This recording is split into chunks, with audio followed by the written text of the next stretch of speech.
So let us see these 4 phases of embryonic development to have an overview of these 4 phases through very beautiful animation. Let's begin with that. As you know that the site for fertilization is the fallopian tubes in human females. This is an egg. Now this egg is going to fuse with sperms. You know that there are millions of sperms. Only one sperm is able to reach, to penetrate, and then the nucleus which has genes, they are going to come together from male as well as from female, and after this first cell zygote is formed after the fusion of these gametes. So now fertilization done. Now we see that these cells are going to divide, and this is known as cleavage. After this cleavage, there is a cell stage, multicellular cell stage, that we call as blastomeres. Now this is a gestation period. After this we have a gestation period. But remember that when this blastomeres are formed, inside that blastomere we have some specialized cells that are going to form the whole body of the embryo, and inside this we have inner cell mass, which we call as ICM also, which are going to form the entire mass of the body. Okay, so this now blastomere, this multicellular cell stage is going to implant itself to the uterus, the uterine wall of the human female. After its implantation, this gestation period, which we call as 280 days, it is just going to start, and these inner cell mass, you can see this is going to form a structure, special structure, in which now there is special cell movement.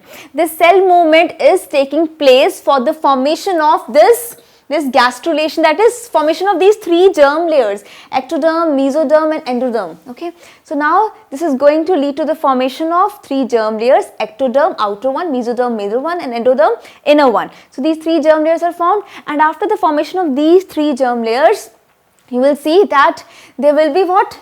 The next stage, that is organogenesis. So organs are going to be formed. Now this is known as fetus. Okay, so organ development and complete structure, eyes, hands, ears and all. Now this forms the complete embryo. So after this, a complete organism is formed. So this is how important is to study these phases of embryonic development: gametogenesis, fertilization, gestation and parturition. Okay, so remember that during gametogenesis we talked about gametes, sperms and eggs, and then fertilization is a fusion for the formation of one single cell, that is zygote, and then gestation, which is for 280 days.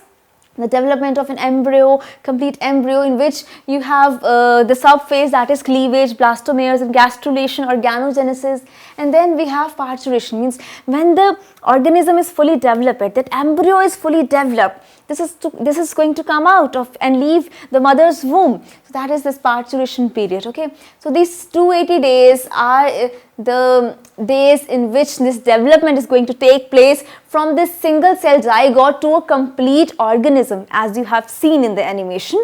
So I hope now these 4 phases are very clear to you. Sperms and ova are going to fuse to form zygote. This zygote is going to show cell divisions, then formation of complete organism by the formation of these organs, and then when this is going to be complete, this is going to come out, and this blastomere stage, that multi-cell stage, has those all cells which are going to form the complete organism, because at this stage, this blastomere stage, this cell differentiation is going to begin. Okay, we will be forming 3 germ layers, ectoderm, mesoderm and endoderm.